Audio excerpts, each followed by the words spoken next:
Okay, good morning everyone. Thank you for coming to this FKP seminar series hosted by McLeod and the Indonesia project. So today we are lucky to have Prof. McLeod, the professor from editor of BIS, mantan editor of BIS, and studies quite a lot on Indonesia, so we can hear a lot of things from him. So he's gonna talk about decentralizations with the title of bringing government closer to the people, Indonesia law decentralization experiment. So without further ado, thanks you. Thank you very much, Bapak. It's a pleasure to be back in Jakarta. I don't get to come here very often these days, karena sudah pensiun, but it's great to be back, even though I don't really like the macet very much. Okay, so I'm going to be talking about decentralization in Indonesia.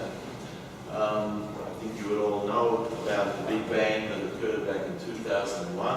At that time, the responsibility for delivering a lot of public services was devolved to subnational governments, both provincial and local. And at the same time, there were complementary arrangements for transferring revenue from the centre to those subnational governments. Can I get you to click on that link for me, please? Okay, so just very quickly, this is how the funding arrangements work. If we start on the left side, this is total revenue of the central government. This is the total. Oops, oh man. What happened?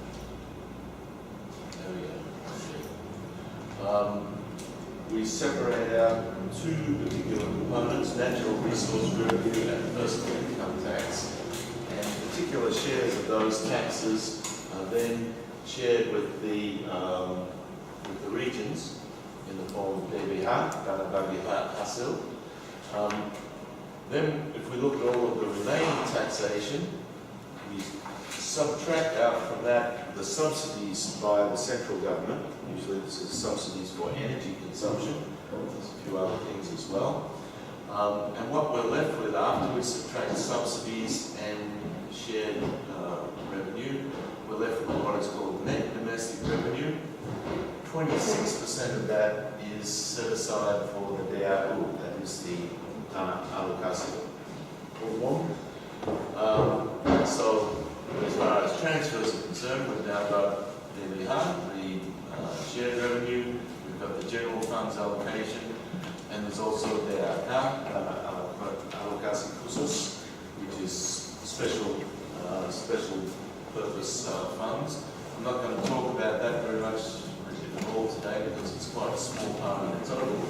But if we add these three parts, three transfers all together, it's total balancing funds, and it takes up about nearly a third of total central government revenue in 2015. Can you go back for me, please? Ooh. Good. It's not working again. Sorry, then you have to go right back to the start. I'm sorry about this. We always have little technical problems with the IT. Right, no, right back to the start. The first slide, second slide. Okay, we'll start there.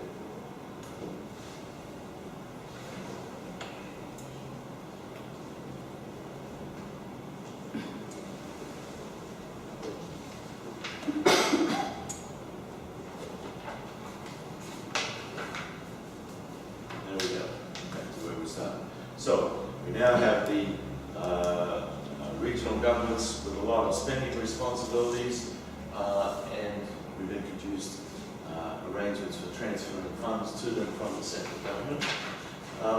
The rationale for these changes, well, it depends on who you talk to.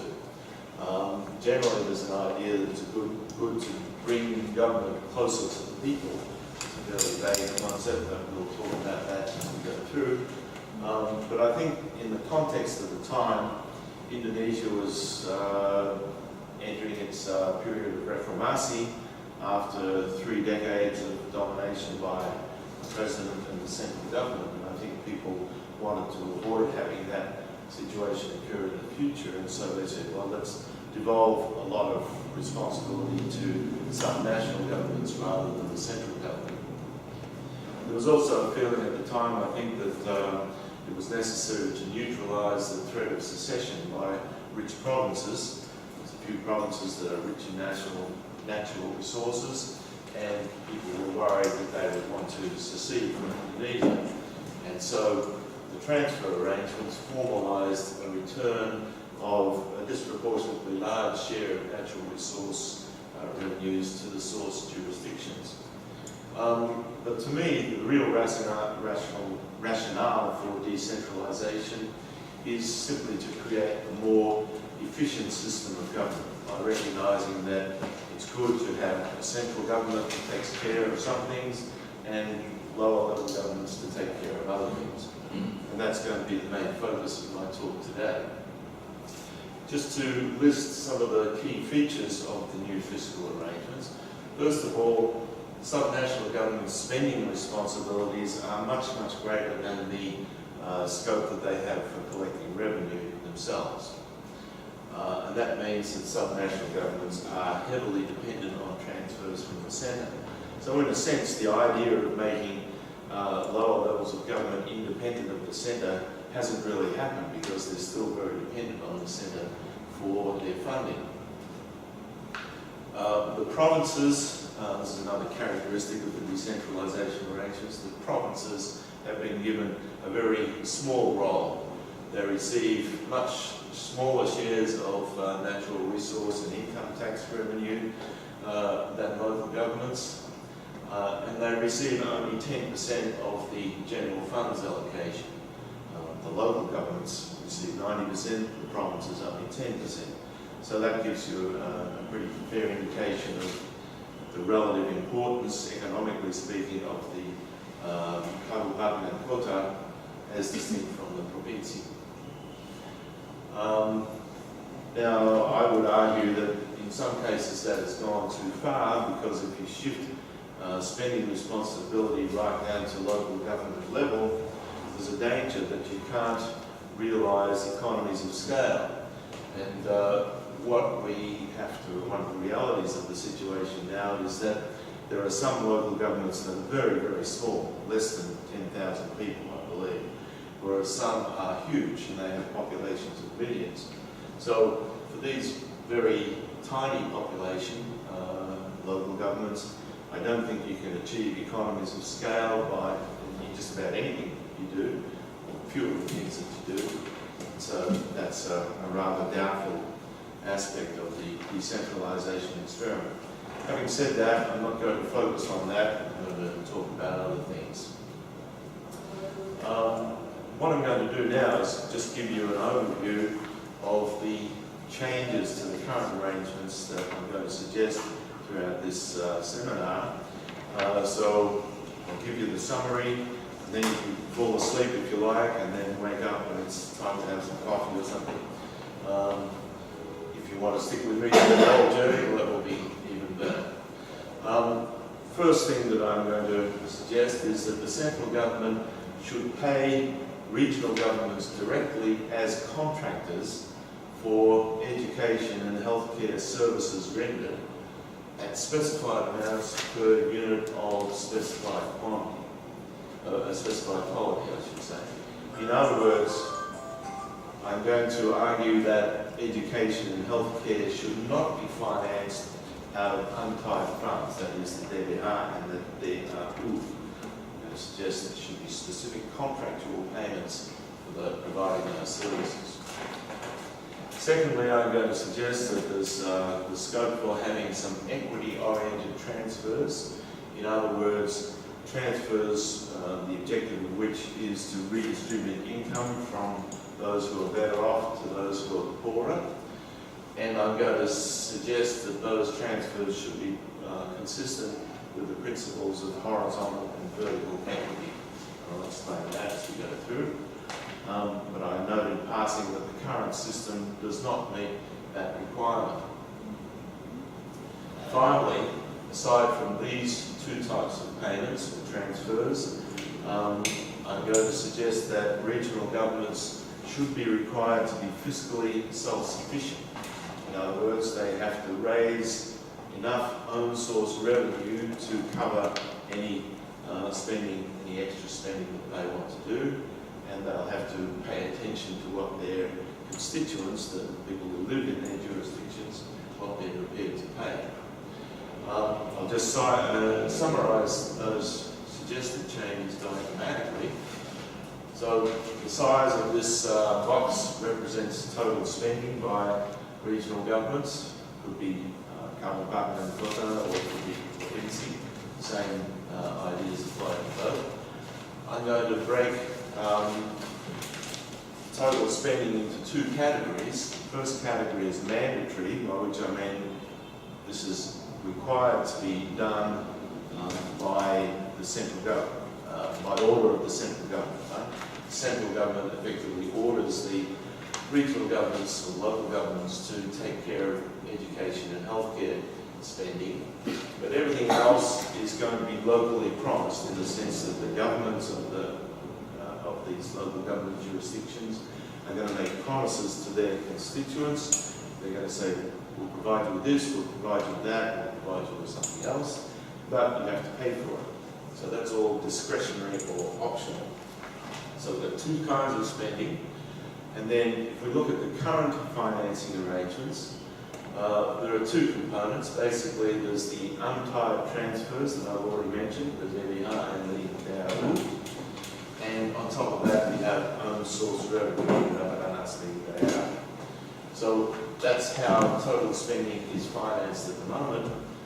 What I want to suggest is a change in this financing as follows. First of all, we'll have contractual payments from the central government to the local governments for the provision of education and healthcare. Because they're being required to do this, they don't have any choice in the matter. And then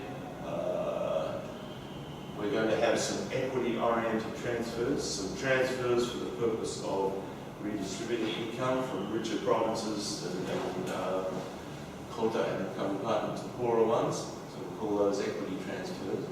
So that means that the total funding coming from the central government is the sum of those two components. And then the remainder is going to be own source revenue. So I'm suggesting there's probably a need to increase own source revenue quite significantly compared with what it is now. And that's going to mean a corresponding reduction in the need for funding from the central government. So that's where we're going to, that's our destination. So now let's start along the journey. To me, as I sort of suggested at the beginning, the main efficiency rationale for the existence of government is to provide public goods. Right? For any kind of government, the main economic reason why we have to have a government is to provide public goods.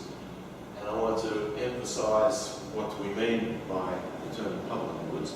These are goods which, once you provide them, you can't exclude anybody from consuming them. Once they're there, everybody gets to consume them, whether they want them or not. And that means that you can't charge them for doing so. There's no price. You can't exclude people from consuming. And so there's no sales revenue. That means you can't make a profit. So these kinds of services cannot be provided by the private sector because there's no way of getting a profit from it. That's why governments need to exist to provide these kinds of public goods. And the standard examples of these at the national level are defence and internal law and order or security. Right? These are things that we all enjoy the benefits of, but we can't be charged directly for our consumption of them. So that's the rationale for existence of the government. Because they don't have to charge prices, they can tax people to pay for the provision of public goods. Now, the key point here is that the public goods can be both national and local. Some of them don't have a national scope, they only have a local scope. And this is what provides the rationale for having a lower level of government in addition to the national government. In other words, the job of local governments is to provide local public goods. To give you the main examples of these, it's the provision and maintenance of local roads and streets. Of course, that includes street lighting, traffic control, drainage, cleaning. In addition to that, some other local public goods include provision and maintenance of parks and gardens, the undertaking of sewage and garbage disposal, things like that. All fairly boring, but that's the work of local governments. So James Buchanan is one of the gurus in this field from way back. And he wrote an article back in 1950, I think it was in the American Economic Review. He made this statement, roughly, in a multi-level system of government, two or more constitutionally independent fiscal systems operate on the fiscal resources of individual citizens.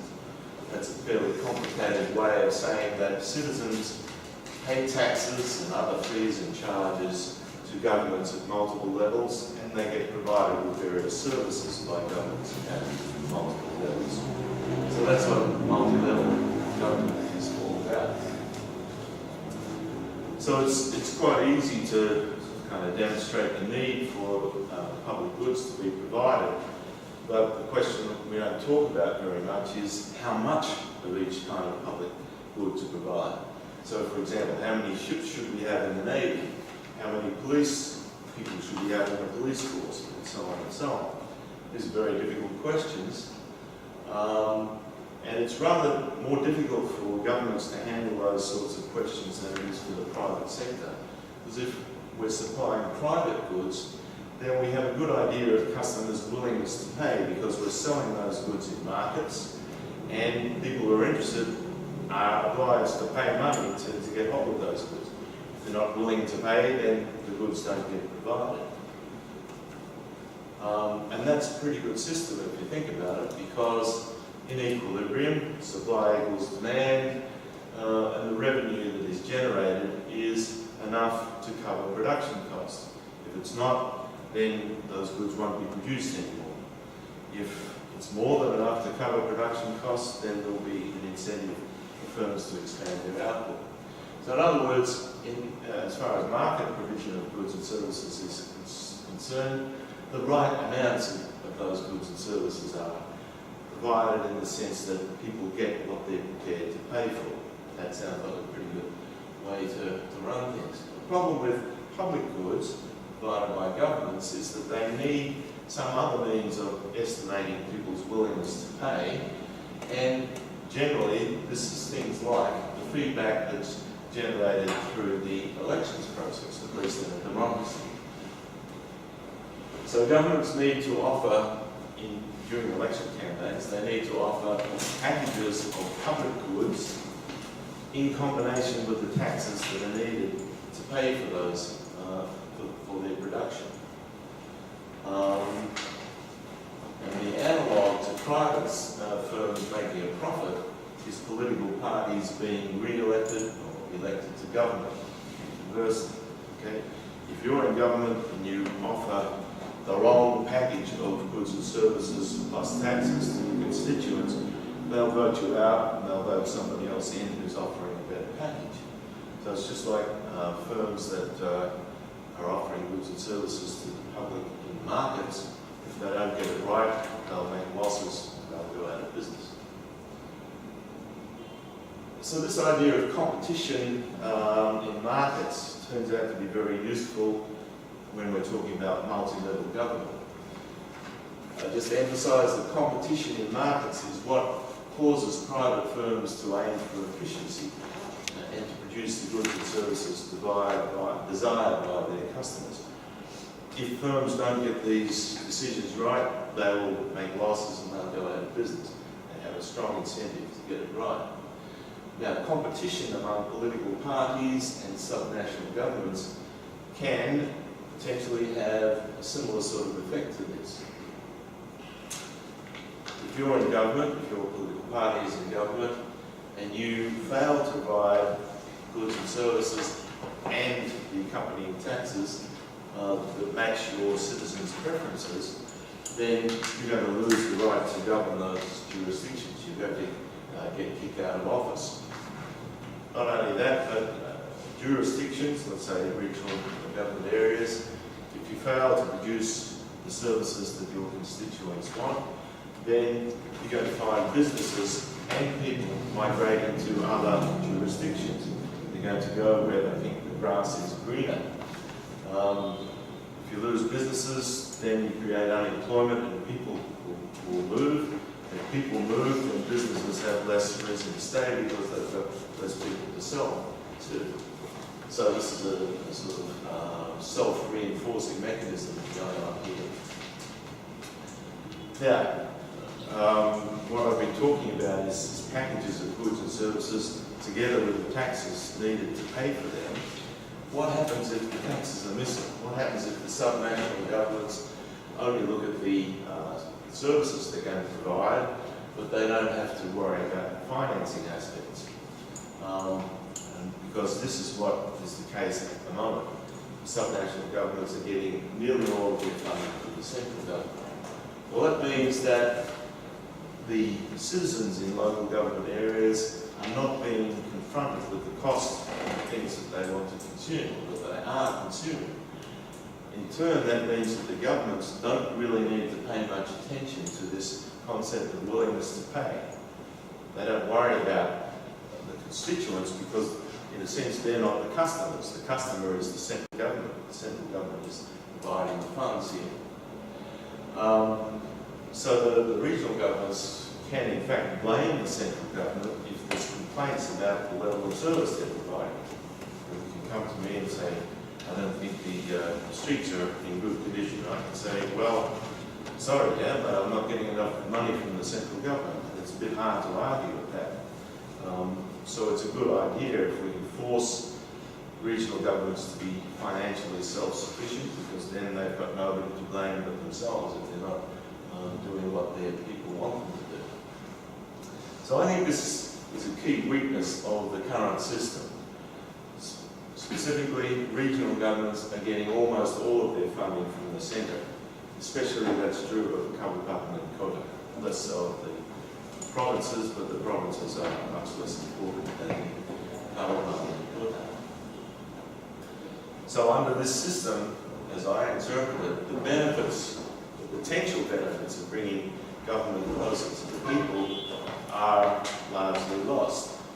The subnational governments may know what their people want, but they don't know what they're prepared to pay for it, because this is not part of the calculus.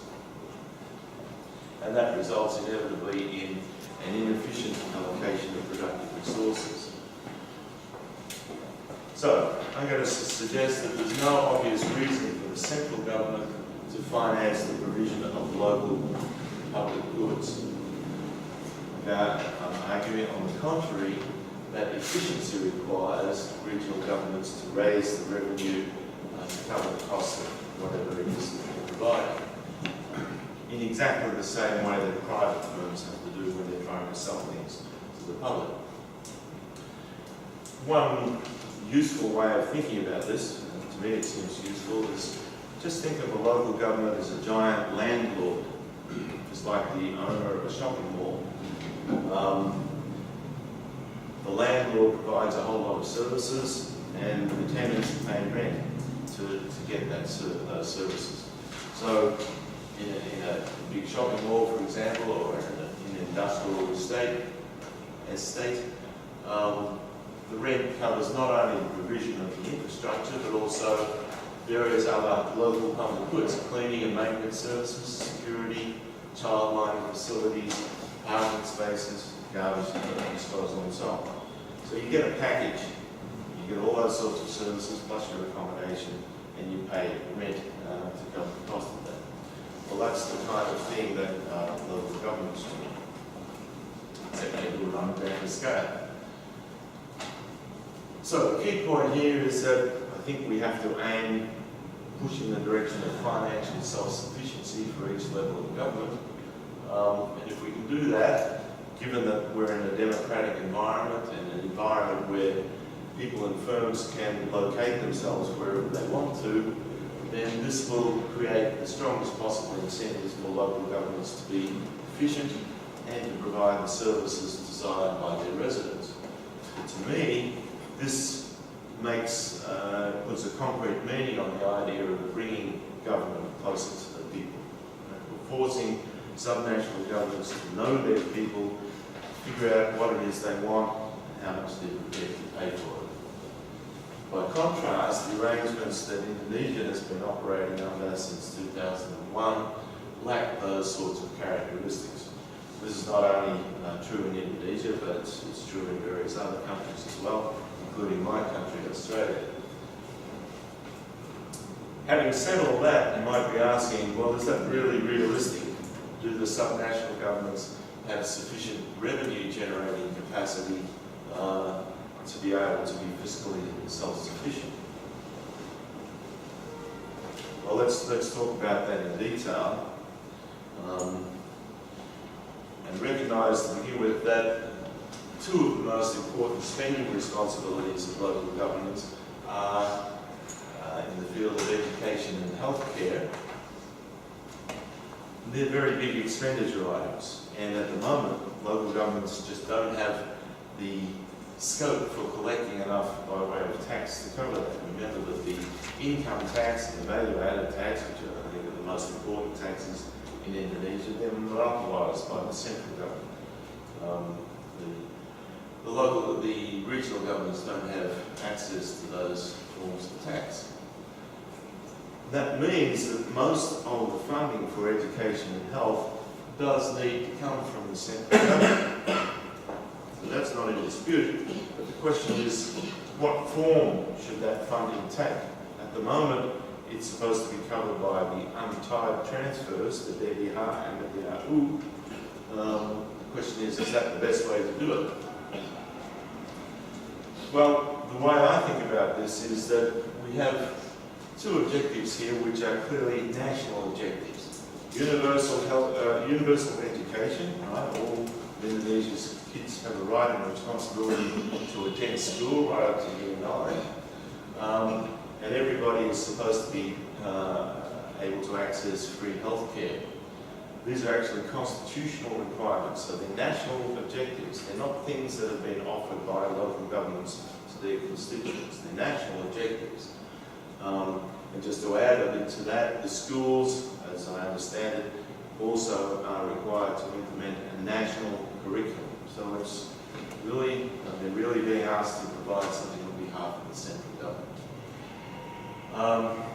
One of the other gurus in this field is Mansour Olsen, writing way back in 1969. He said that if the local government produces something from which it gets no special benefit, which is presumably because the central government requires it to do that, then the central government should pay the full costs, just as it does with contractors who produce goods and services for national purposes. So this is the way I think we should think about education and healthcare.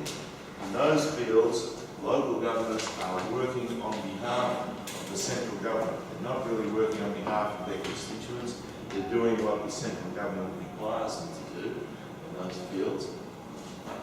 And according to Olsen and to me, they should be paid as contractors for these services rendered. So if you require somebody to do something for you, then you pay them for doing that.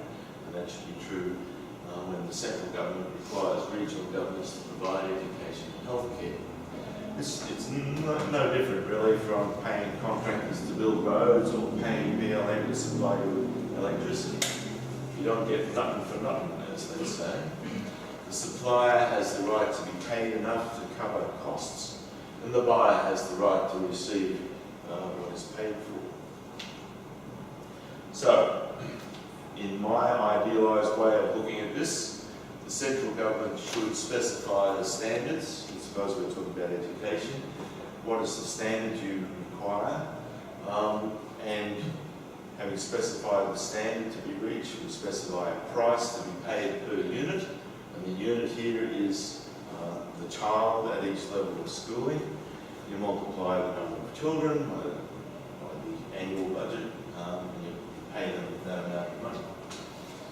That means that the total payments in this category are going to depend directly on the quantities provided of health and healthcare and education services. And that means that the untied transfers can be reduced by exactly the same amount. So we're not changing the budget for education and health services, we're simply changing the form in which the funds are made available. We're going to put them in the form of direct contractual payments. This means that whatever funds the central government makes available for these purposes are going to be allocated in accordance with actual delivery of services. That's not actually the case at the moment. Because DDR and DRU are untied funds, it's more or less up to the local governments to decide how they spend those funds. If they want to spend a lot on education, or if they want to spend a little, they can get away with doing that. So, what are the benefits of treating subnational governments as contractors? Well, it means that the payment is going to be equal to the agreed unit price times the quantity delivered. And at present, we don't have that connection. There's no real connection between these major budget outlays and the amount of untied funding. And the consequence of that, the lack of a direct link between funding and the amount of education and health services provided, we get huge variations across local governments in the ratio of teachers to school-age population. Obviously, if the Constitution requires universal access to education for young kids, then it's implied that it's the same quality of education, right? It's not poor education for this lot, good education for that lot. It's kind of similar for everybody, and that implies a fairly similar ratio of teachers to students. Well, this is what it looks like in reality. This is back in 2010, so the data are a little bit old, but I'm quite confident that the same picture still applies. The average number of teachers per 1,000 school-aged children was about 43, but you can see that lots of jurisdictions get twice, 3 times as much as that, whereas a whole lot of other ones get half as much as that. There's a huge variation in teachers per student ratio. That's in Kabupaten, and this is what it looks like in Kota. The average is about the same, but you've still got this same kind of shape here, same kind of outcome where some are getting very little, very, very few teachers, some are getting lots and lots. Well, that's not my idea of equal access to education as required by the Constitution. The main explanation for that kind of an outcome is the design of the fiscal transfer system. And when you look at that in great detail, you'll find that the transfers are heavily weighted against large population jurisdictions. Let me just skip forward a little bit and show you what that looks like. So here we've got a chart showing transfers per capita against population. And you can see that if you've got a very small population, you get very, very high transfers per capita. If you've got a very large population, this is, I think this one here is Bandung, where Bawang comes from, you get very, very low per capita amounts. So the difference between transfers per capita here and here is huge numbers. It's a factor of 80 or 90 or something like that. That's obviously something going wrong there, and it's because of the design of the fiscal transfer system. Let me just go back here. Right. So some people might say, but all local governments are required to spend at least 20% of their budgets on education. Well, that's true, but if their budgets are very, very small, remembering their budgets are dominated by the transfers that come from the centre, if you're in one of those big population areas, you get very, very low transfers per capita, and so that means that you only have to spend a very small absolute amount on education and health. So that's why it's necessary, in my view, to tie the funding to the services that are provided, either universal education and universal healthcare, which is a constitutional and national requirement. Right. So far I've been focusing, well, to that point I've been focusing on the mandatory spending obligations of local governments. That is, spending on education and health, which is required or imposed on them by the central government. Now I really want to focus on,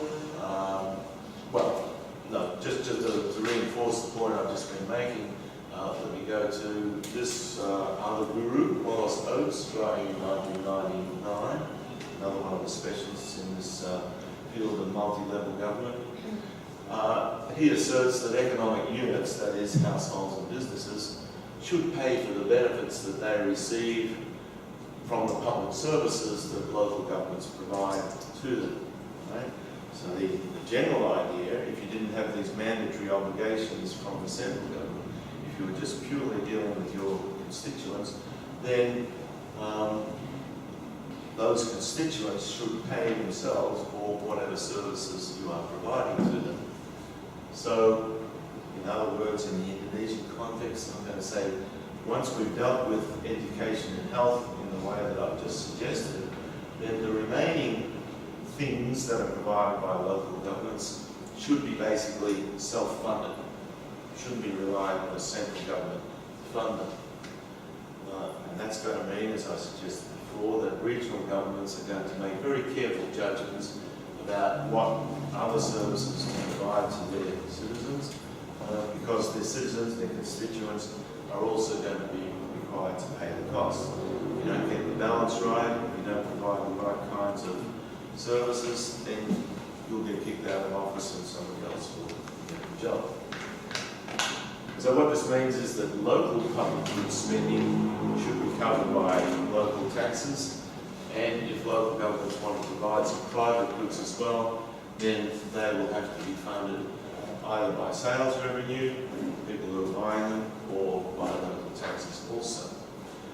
And that set of arrangements, I believe, would be non-distorting. I think the present system is highly distorting, it's inefficient, it reduces national income. So, we've now got the two expenditure categories. Remember, I distinguish between the mandatory ones that are required by the central government and the optional ones that local governments promise to their constituents. We've now got them fully funded, and so that reduces the need for untimed transfers by the same amount that we've effectively talked about there.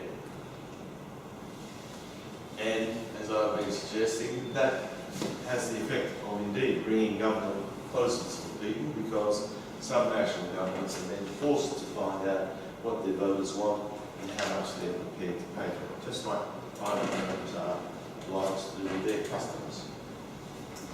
Now, so far I've been focusing entirely on economic efficiency.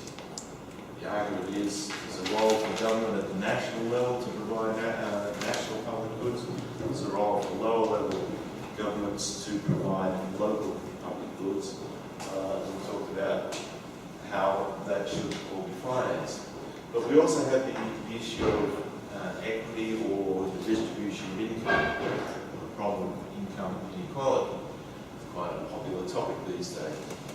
There's a fairly widespread acceptance of the idea that governments have some role to play in redistributing income from relatively well-off people to poorer people. Now, regional governments have some scope for doing that, line with whatever the political value judgment is, but the problem is that they are competing for population and for businesses with other local governments. So if they put too much emphasis on income redistribution, in other words, if they're going to tax the rich people a lot to provide services to poor people, then the rich people are going to have an incentive to go somewhere else. Richer people and businesses, they have an incentive to go somewhere else, but they're not going to be taxed so heavily. And on the other hand, poor people have an incentive to come to a place that's doing a lot of income redistribution because they're going to be the beneficiaries. So that means that over time you will find if you're doing a lot of income redistribution, then your jurisdiction is going to become poorer because of out-migration of the rich and in-migration of the poor. For that reason, income redistribution is actually better suited to the central government.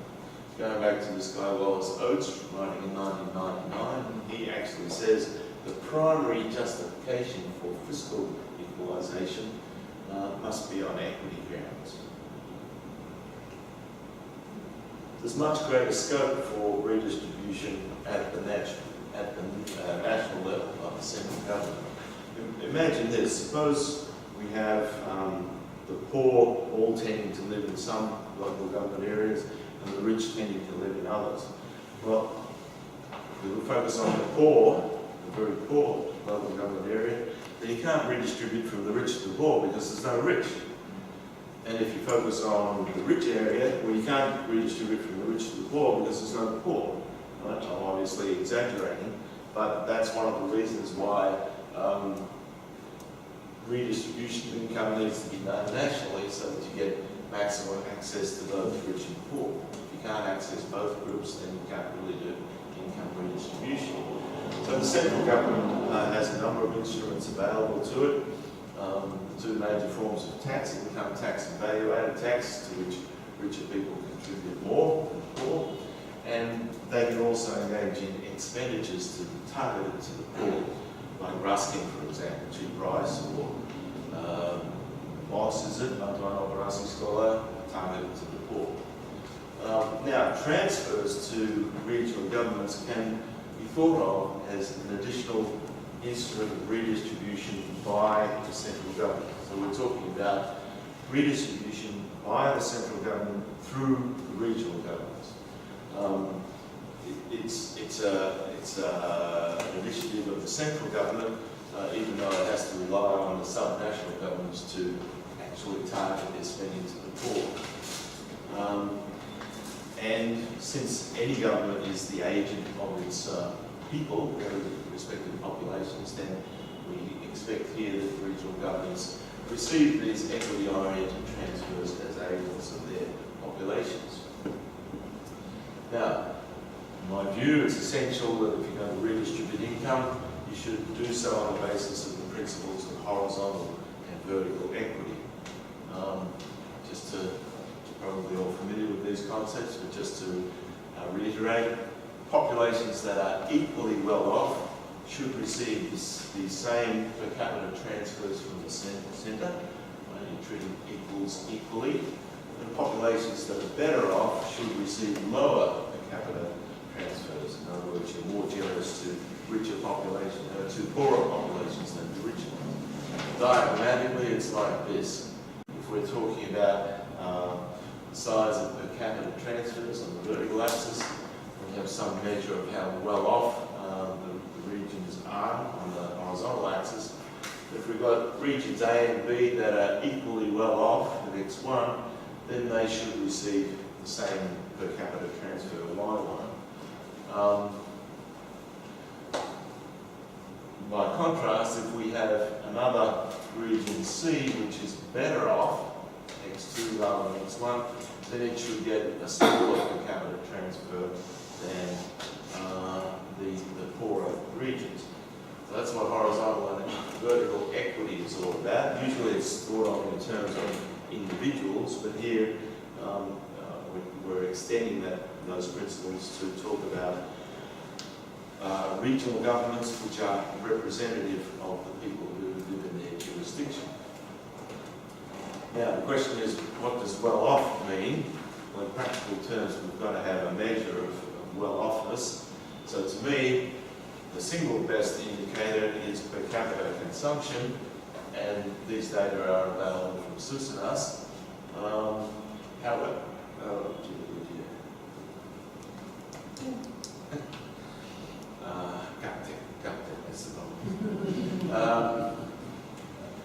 but as well as the average level of income, we're also worried about this problem of inequality, because if we've got, for a given level of income, if we've got higher inequality, then that probably means there are more poor people. The level of poverty is higher. So if we're particularly concerned about the poor, and I think that is our concern, then we should increase per capita transfers to regions with higher poverty levels. Poverty is also based on SUSANAS, and the good thing about this is that survey is undertaken by an independent government agency, which is PPS. So we have the necessary data, quite simple data requirements actually. So I'm going to propose this equity-oriented transfer. This is a little bit complicated, so concentrate hard here. T is the per capita transfer. The subscript J denotes regions.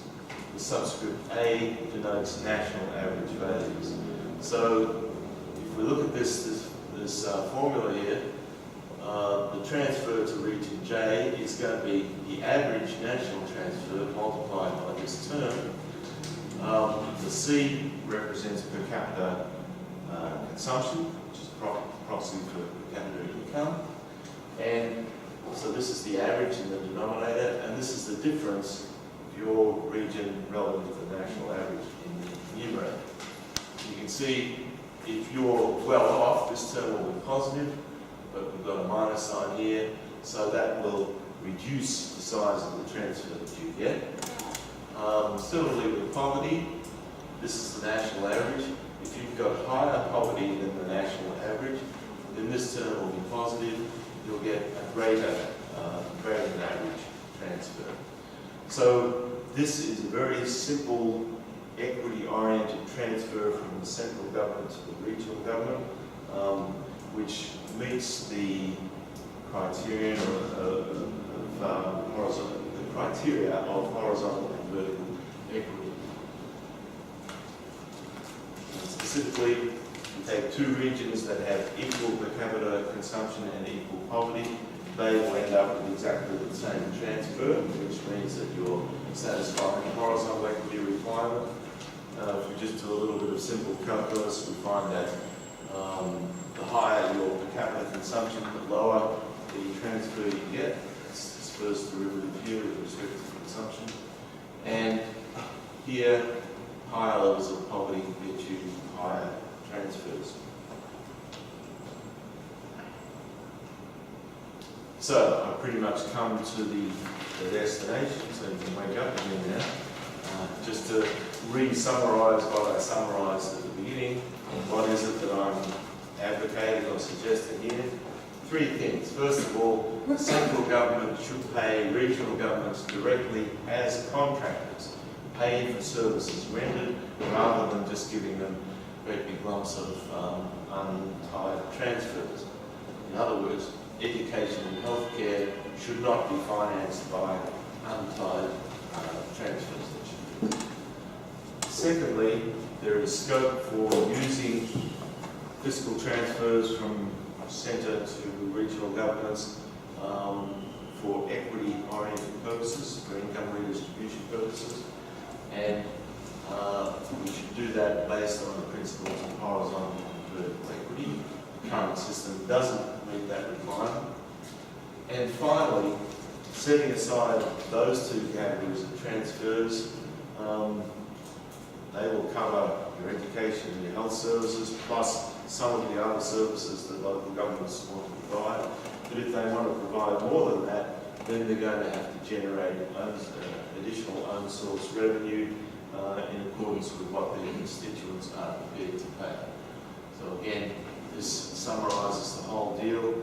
I'm suggesting we get away from this system, which is almost totally dominated by the central government untied transfers, Then we get over to this sort of system where we have direct payments under contract for the provision of education and healthcare. We have some additional transfers for income distribution reasons, and then for any spending in excess of that level, then local governments have to raise more revenues themselves to cover the rest of the spending. And I think that's it. Thank you very much.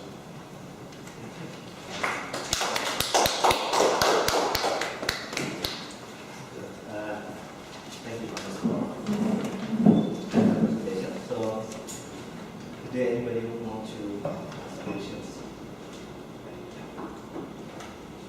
Please. We'll use microphones. You?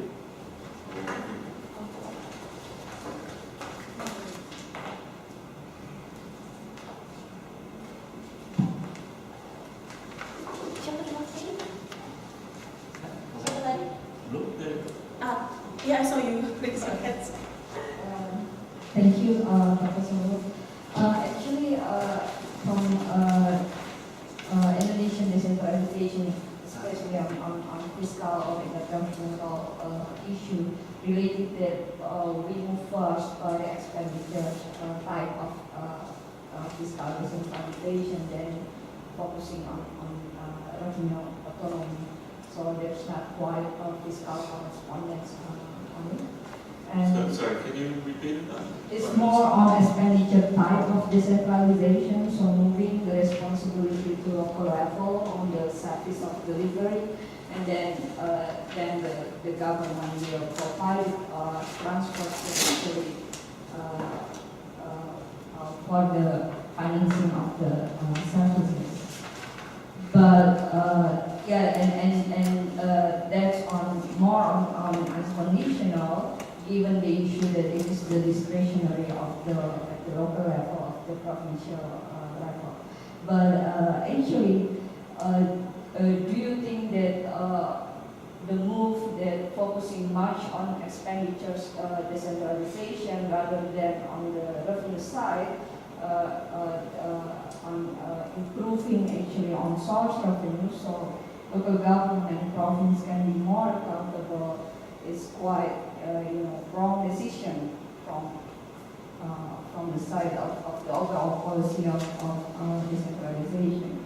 One of other things actually, like you said on the proposed changes, like improving the on source revenue of the subnational is actually is it like the timing, given that also central government also seems to be lack of efficiency or lack of I don't know if capacity or something on actually generating adequate revenues and to sustain the transfer to the local level or the provincial level. So actually there are bases, there are type of tax base that can be more efficiently to be collected as well at the local level or the provincial level. So in this case, it's not like shifting the pie from the central to local or province. So how is actually improving that type of revenues collection? That's the case of how is it going to improve the revenue autonomy of the provincial. And I know like the evolution of the property tax is actually benefiting cities of Jakarta and Surabaya, not the rest. I think, isn't it that case of like some type of, differences is actually ones that natural on the things of Indonesia, because when we move also to the type of more of the regions that can actually attract people and attract business, then that's the region also that maybe can create a more quality or more variety of the services.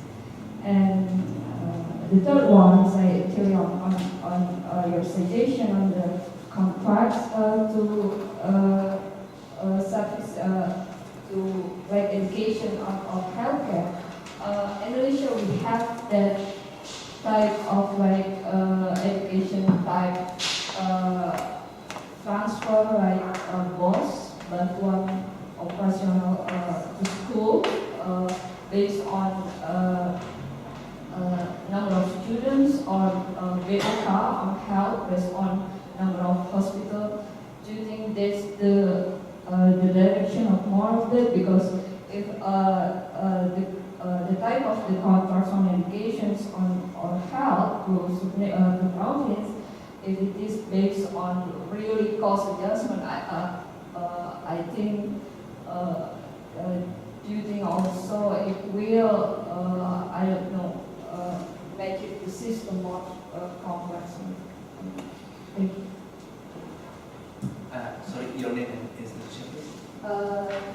Yeah, from Universitas Indonesia. Yeah, thank you. I'm not really sure that I understood all the questions. The first one about the initial decentralization, I guess I'm not disagreeing with the division of responsibilities that was set out at that time. So I didn't say anything about the local government should do this and should do that. I did suggest that some of the local governments are too small to get economies of scale in providing education and health. And so in those cases, it would make more sense for the education and health services to be provided by the province governments. I mean, some of these local governments are big enough, easily big enough to get economies of scale, but some of them are not. And so that seems to me not very sensible use of resources. But I emphasise that I'm not wanting to change other than that comment I've just made, I'm not wanting to suggest any change to the allocation of spending responsibilities. The point that I made in relation to education and health is that these are national objectives. Universal education, universal access to health care are both things that are in the Constitution, they're national policy objectives. So you can say that the local governments are being required to provide this. They don't have the funding to do that, and so therefore they should indeed be financed by the central government. But in a sense, I'm not suggesting any change to the total amount the central government provides to local governments. But I am suggesting that the form should be changed. It doesn't make any sense to me to provide funding for education and health as an untied transfer. Right? There are two untied transfers, Debbie Hart and Debbie Hart. If you want someone to build a road for you, you don't give them an untied transfer. You say, here is the contract. We want a road from A to B. It has to be so wide, such and such a quality, and to do this we will pay you X juta, X milliard rupiah. Well, I'm suggesting that is the very sensible way to go, because then the central government can check on the local governments. Are you providing schooling to all the children that are entitled to it? Are you providing at the quality that we want? At the moment, there is no direct connection. Some of the, well, let's suppose to start off with that the local governments have enough money to do that, but there's no mechanism forcing them to spend the money on education and health. Right? It's an untied transfer, so by definition, you can use a lot of that transfer for building nice government offices, having nice cars for government officials to drive around in, going to nice hotels for your seminars and meetings and so on. Well, that's not what you want. If you want these local governments to produce education, then you've got to say, this is the quantity, this is the quality. We will pay you for that, and we will insist that you deliver that. At the moment, there is no mechanism that gets that connection. So you might as well almost not have that stuff in the Constitution about universally available education and health, because you're giving them the money, but you're not forcing them to spend it on exactly what you want. So that was the first question. And just quickly remind me of the second question. So the second question is actually more how is introducing the more revenue autonomy to local government. Oh yeah, well, yeah, okay. The revenue autonomy. Well, the main tax source available to local governments is the land and buildings tax and the sales tax on transfers of title of land and buildings. And in my country, that is exactly how local government services are provided. So I live in Canberra, I pay taxes to the local government in Canberra, and those taxes are based on where I live. I have a bit of land, it has a house on it, I pay a certain amount of tax that is based on the value of my land, and just about all of the services that local government provides is financed from that tax. Now I think in Indonesia, when decentralisation first began, those two particular taxes were actually held by the central government. Now that was very, very strange to me. The most obvious tax to transfer to local governments is local taxes, based on local land and buildings. Now subsequently there's been a change in the law, and I understand that there's a period of transition, but that particular tax is being transferred, the authority to collect that kind of tax is being transferred, to local governments. So that's fine, but the problem is, as I understand it, correct me if I'm wrong, the central government still says, well, the maximum rate of tax you can impose on land and buildings is sekian. Well, that's not the way to do it, because what we're trying to achieve here is a situation in which local governments look at their constituents and say, we will provide you with all these services and we will tax you this amount of money. So the local government has to have the ability, the discretion to decide what that level of taxation will be. You might be worried that they will set the tax rate too high on land and buildings, but if they do that, then people will vote them out of office and some other government will get elected in their place. This is really the only way that you can find out what people are willing to pay for. So to me, the big scope for local governments to increase their own source revenue is from land and buildings taxes. That's entirely the appropriate way to do it, but they must have the freedom to set their own tax rates and administer that themselves. Other than that, one other possibility is to allow local governments to impose income tax as well as the central government. So, for example, as a national citizen, I might have to pay 20% of my income in tax to the central government. But it's possible to have a system in which the local government can also impose, let's say, another 5% on top of the central government's 20%. It might be collected by the central government. Indeed, it would be efficient for the central government to collect that tax, but then 20% for me, 5% for you, sort of thing. So that's a possibility. But I would really like to see local governments try first to get enough tax revenue from land and buildings taxes. That's probably the best, simplest way to go. And now remind me of the third question. On the practicality of contracting,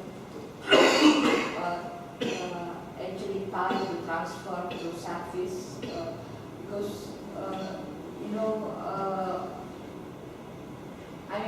how is actually the link of the transfer. We need to know also like the cost of that services, which is quite very maybe. Are we still talking about education and health?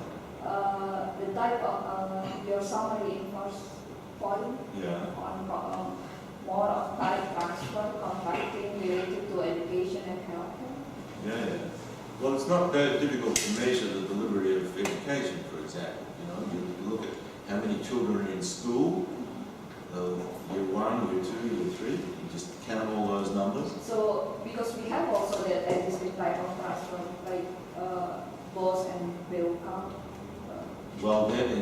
case, we better expand those systems to cover the full cost.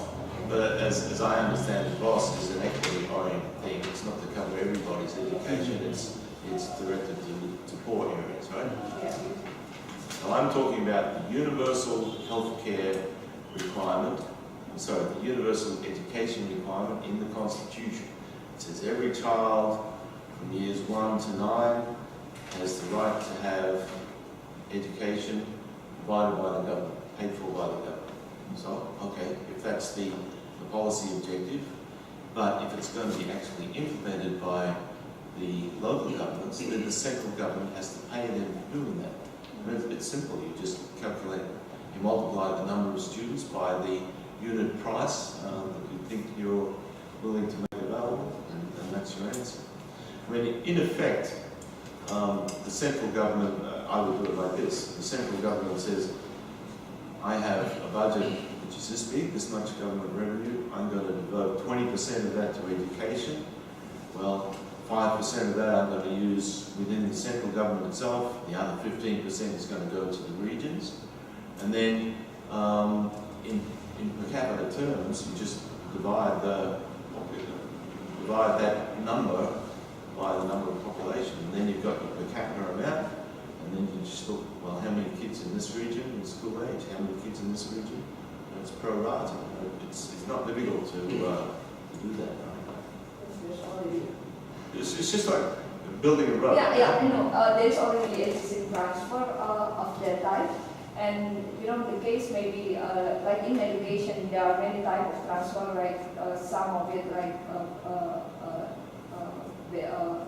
to school, like BOS. There's also like additional fund for the teachers. And do you think that the next move may be like unify that type of transfer, that maybe like you are the full cost of the universal education? I don't think it's a very good, if you look at a system and you find that there's 20 different bits and pieces to it, and you say, this is probably not a good system, right? So let's just start at the very basic level, and we give an equal amount to each child in school via their local governments, right? So that deals with the question at the macro level. And then, if you want to have something extra that helps poor people, basically at the expense of richer people, then you have that equity transfer, right? You have that extra component of funding, which I said is an equity-oriented transfer. You remember the algebraic formula I put up here? Right?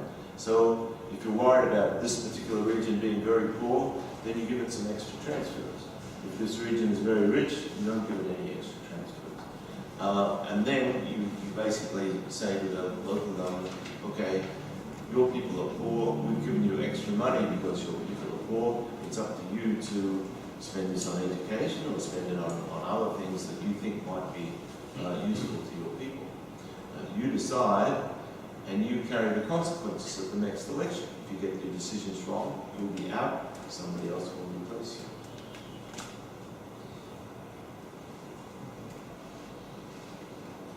Yeah, but continuing for the other questions, how about the quality itself?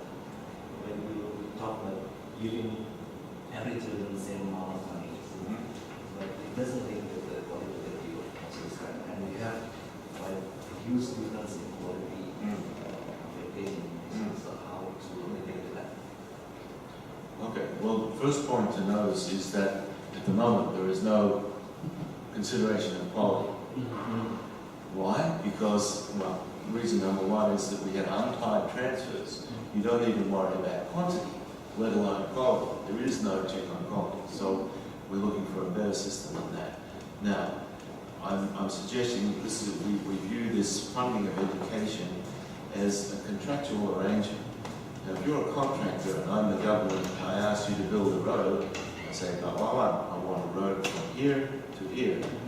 And it has to be so sekian lebar, and you have to use asphalt this thick, then you have the base course this thick, you have to put in all the drainage. So I specify the quality. Right? So whenever you have a contract between any buyer and any seller, then it's up to the buyer, in this case the central government, to monitor the quality. You have to get what you've been promised, right, in the contract. So, yes, a part of this is going to be monitoring what the local governments do. This would be, even if that monitoring is imperfect, it's better than nothing, and nothing is what we have at the moment. So I agree with you that the quality issue is very important, but at least let's get roughly equal numbers of teachers per student. As I showed you at the moment, some places have 4 or 5 times as many teachers per student as other places. So let's go for kind of uniform coverage of teachers relative to the population. But in the same way, we can focus on the quality of buildings, and we could modify the scheme to say, well, in this region, all the school buildings are very elect. Over here, they're pretty good, so let's give some extra money to these people. So I guess that's an additional a bit of sophistication that you could introduce to the system that I'm talking about. But basically, you should be making payments that directly relate to something measurable, like the number of teachers, like the number of kids in school, like whether the buildings are falling down or not. But at the moment, everything comes from untied transfers, and so whether education is good or bad, it's a pretty random outcome. Is there any questions? Yes.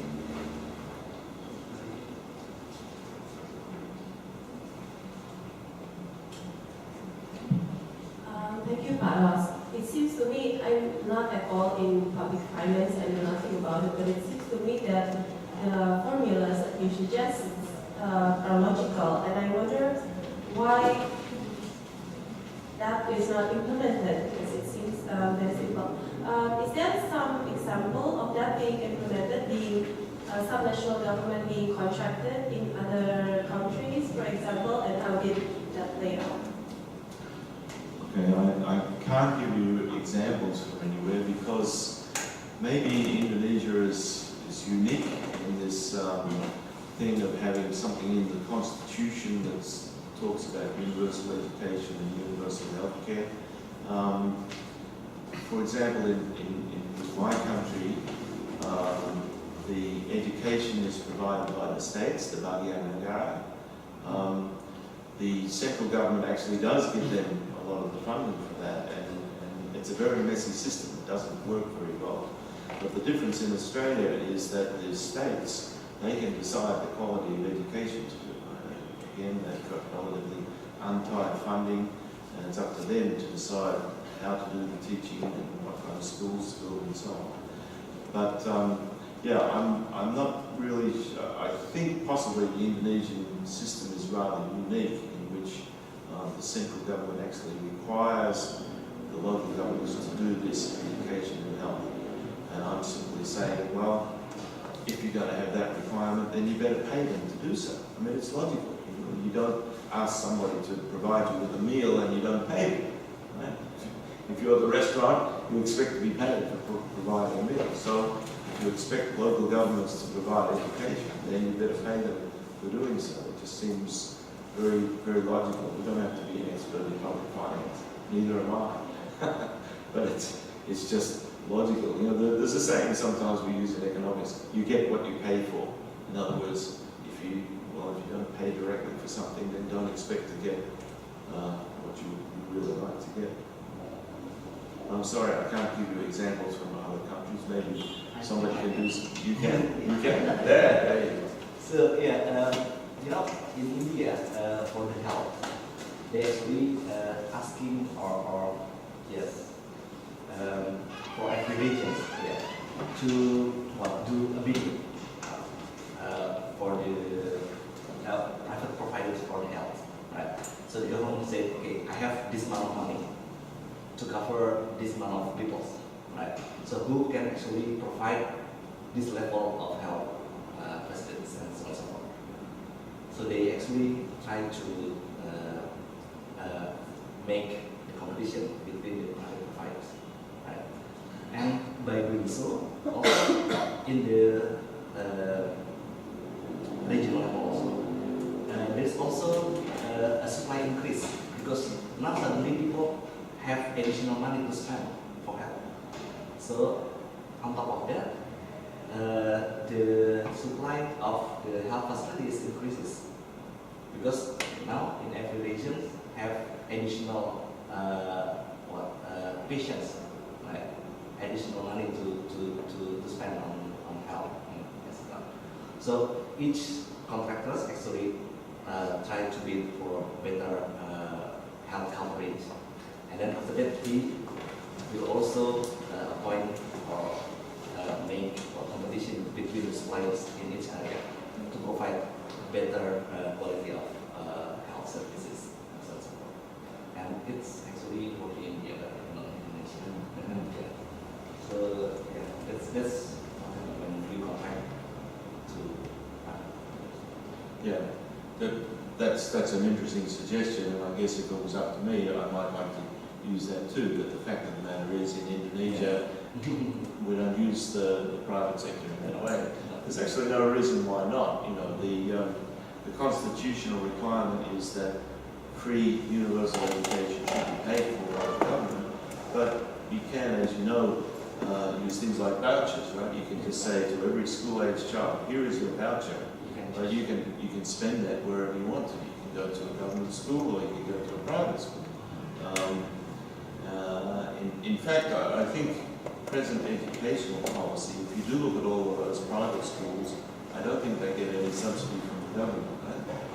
So if they don't, then the government is actually missing out on its constitutional requirement, because the Constitution says the government has to finance all education.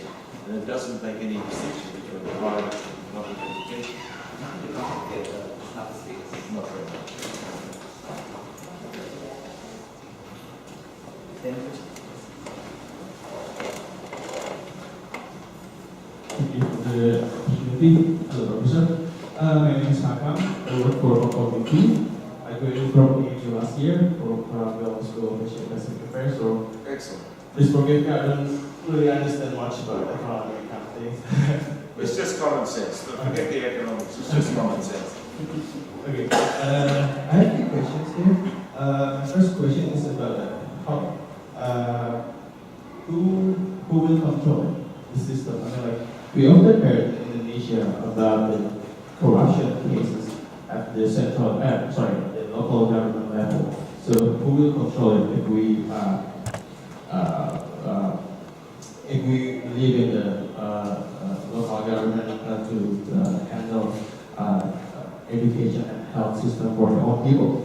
I just want to know who control it. And the second one, I want to ask about the migration. For example, people from the region A, they decided to work in region B. For example, somewhere in East Java, decided to work in Jakarta. They bring their family and their children as well. And then, who in charge in order to ensure their education and health and so on and so forth? I mean, is this the responsibility of Jakarta government or the East Java government? That's my second question. And then, just want to know, for my third question, will this suggestion affect the government fiscal system? As we know, currently Indonesia decided, the OEM decided to cut the spending, the budget for the state budget for the 2017, for 2017. So do you think it will affect the central government budget? Or and the fourth one, I'm going to ask about the parents itself. Will they become such a heavily reliant on this kind of money? So they have more kids in order to get more money from the government. What do you think about that? Thank you. Okay. I'll see if I can remember all of those questions. The corruption problem. Well, this scheme doesn't really talk about corruption explicitly, but remember that if we think of the purpose of decentralization is to bring government closer to the people, then maybe by doing that, people have more chance to respond to corruption at the local level, right? So they can worry about corruption at central government level, they can worry about it at the local government level, and if they think that a particular government is very corrupt, then next time there's an election, they'll kick them out. But basically, I'm not really talking about corruption in this seminar, and I don't think it's going to matter much one way or the other. I mean, at the moment, local governments have a certain budget, right? And in aggregate, that budget is not going to be changed by this scheme, and so the opportunities for corruption will still be there. I don't think it really has much of an impact on that, except that you can, well, with decentralization, you now have a more chance to get rid of the local government bureaucrats who are corrupt. So not much to say on that. The question of if people move from one location to another, well, the basic principle is that local government is responsible for whoever lives in their own area, right? So if one decides to move from Bandung to Semarang, for example, then the local government in Semarang is now responsible for providing all the services to people, because it's basically services to residents, yeah? So, yeah, that's an implication, and well, that's fine. You know, I like to think of local governments as being in competition with each other. That's another aspect of, or the same different way of looking at bringing government closer to the people. People do have the right to move around Indonesia. If you're not happy living in Jakarta, you can move to Bandung. If you're not happy in Semarang, you can move to Surabaya, whatever. And that's a good thing, because it puts pressure on local governments to come up with a good package of services plus taxes, because if they don't come up with the right packages, then people will move. And you can see this internationally too. People move from poorly governed countries to well-governed countries. It's you know, everybody's moving out of Africa because most of the governance in Africa is very bad, and they go into Europe, they go to America, whatever. You know, this is what happens internationally, and it will certainly happen domestically, because it's much easier to move domestically than it is. Third one was about. No, that was the fourth one. The third one. About the state budget. Sorry? State budget. The state budget, yeah. This is not a problem, because I'm not really advocating any change to the total amount made available to local governments. At the moment, you know, you have the formula for DBH, you have a formula for DAU, and that together that decides the total amount of untied transfers. I'm not suggesting any change to that total, right? But I am suggesting a change in the form. Right? So it's going to be changing the budgets of local governments, of individual local governments. Some are going to get more, and some are going to get less.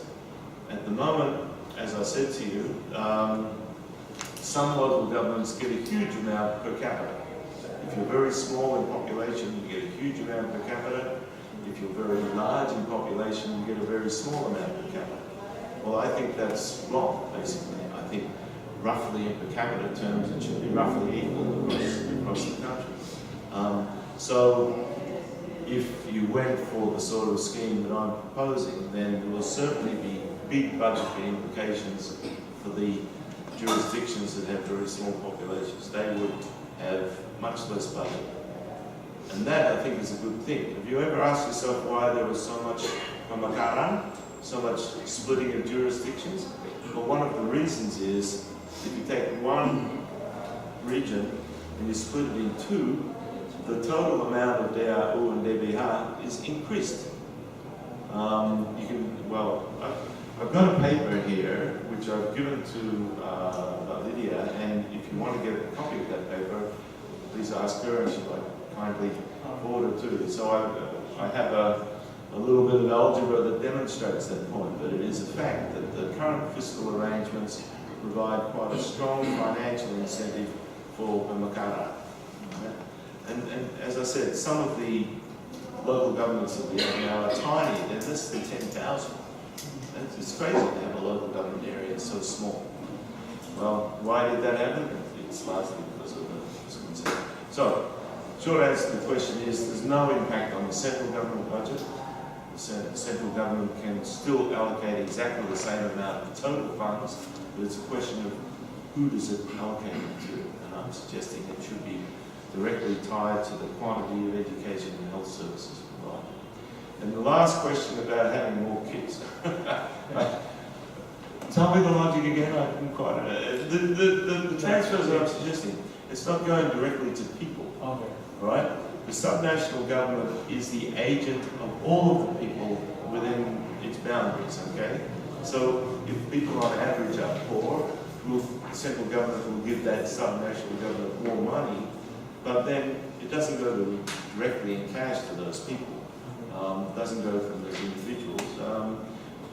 But it will go to some regions in the form of improved education.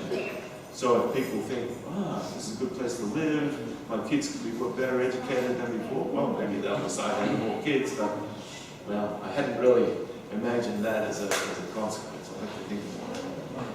But on that question, this may be the same for how to actually make poor regions with low consumption per capita with your simple activity or also here to be more productive, because now they get a lot of money because they are poorer than anybody else. The consumption per capita is poorer than anybody else if it's following you. So there's a benefit for being poor and being under the per capita because they can get more money from the government.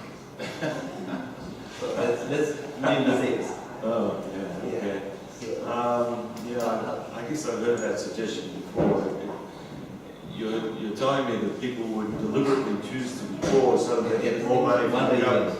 I don't think it works like that. I mean, the amount that you get relative to your income is going to be small. Just sort of do the math. The total central government budget is like, let's say, 16 or 20% of total national income. A third of that goes to the regions, so that's 5% maybe. 5% of income. We're talking about small changes to people's income. So it's not going to. I certainly don't think in those sort of terms. I don't think anybody does. And we're not talking about cash handouts here, right?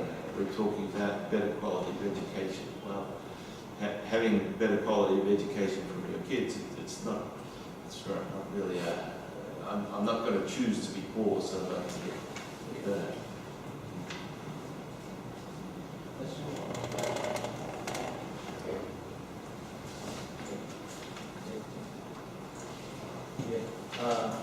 My name is Aris. Yeah. But recently I have been studying alignment between Renstra or strategic plan ministry, alignment with the district of the Indonesia FKP. So I'm expecting that issue come up with your presentation, but they are aware how the Renstra ministry and in terms of bringing a permanent closer to the people and see what this topic of issue Renstra and the budgeting plan in the ministry and our budgeting plan in the district level municipalities alignment to the central government and how do you think how the importance about this strategic plan from central to district how subnational government.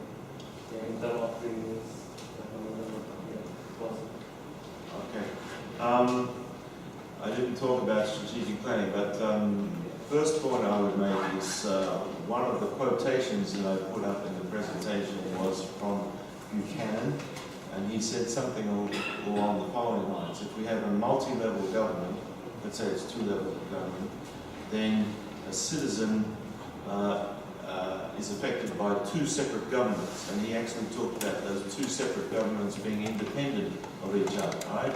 So here's the national government. It provides some services and collects some taxes from me, the citizen. And here's my local government, and this local government also provides different services to me and imposes some different taxes on me. And these 2 things are independent of each other, actually. So you're talking about unifying the strategic planning, and I'm saying, well, I don't even think in those terms. I think of this relationship as quite separate and independent from this relationship.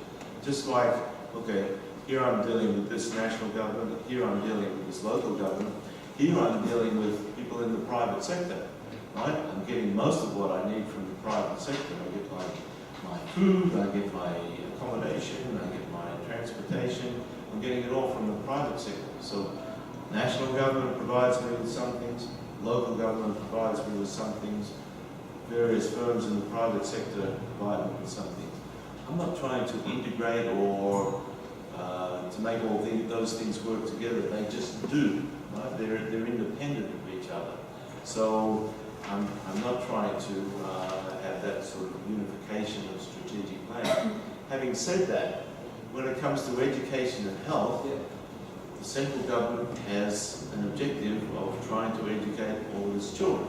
Let's focus on education. Okay, now I'm saying it has chosen, the central government has chosen to delegate that work to the local governments. Okay, that's fine.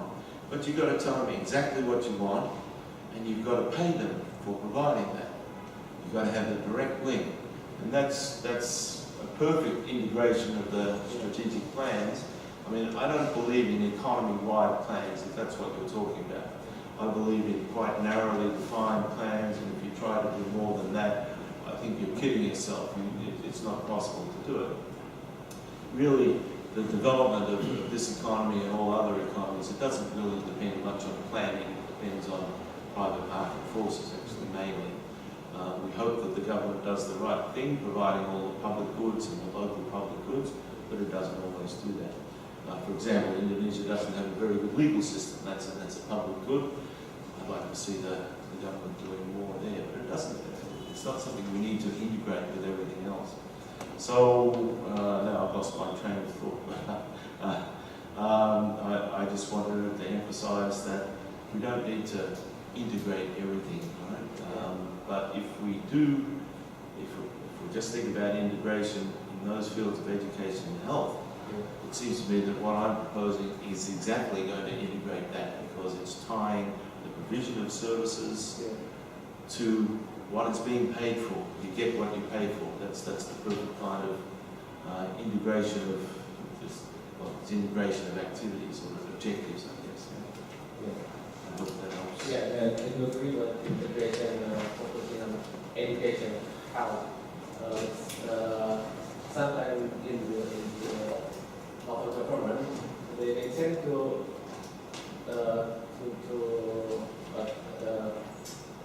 alignment with this FKP refer to local government, not to the central. Sorry, that alignment? Yeah, FKP. How do I do? It's like the Ministry of Local Government. Dinas. Yeah.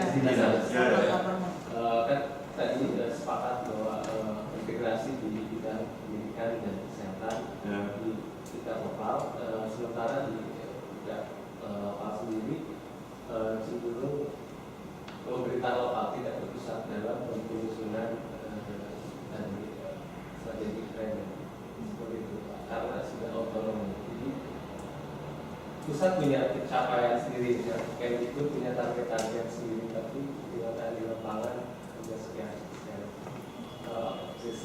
Yeah.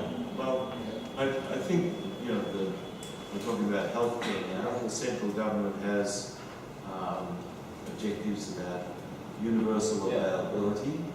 But of course, the cost of that could be infinite, really. Right? If everybody has a knee replacement and a heart transplant, it's going to cost you millions and millions, billions of dollars. So we can't afford that. We've got to impose a limit. So politically, the central government is going to decide, I have this much money available for health. Right? So that's going to put a limit on that. And then decisions have to be made about how to actually spend that money. Well, I guess I would be suggesting that, let's do it like this. I'm just thinking off the top of my head. Let's suppose the central government decides for itself how much money in total to make available for health, and then it decides, well, in that total, I want to make a certain amount available for newly born children, and for mothers during childbirth, and so on. I want to make a certain amount available for old people. That's very important. As an old person, I can tell you that's very important. Okay. So, and then, you know, you can have a division. Well, have account for this, it's account for that, and so on and so on. So that's a kind of national plan. But the government has decided that that's going to be implemented by local governments. So, okay, fair enough. Then we come back to the contract idea. Right? We write a contract with each local government that says, we're going to give you this amount of money, and with that amount of money, we want you to provide so much mother and health care, we might want you to provide so much elderly person care, and so on and so on. So you have a range of health care services, and you have measures of quantity. For example, you know, how many women are there of childbearing age, how many people of elderly years, and so on. And so you actually pay on delivery of those services. The amount you pay, that's the central government, it's got to be directly related to the quantities involved and the qualities of the standards that you set.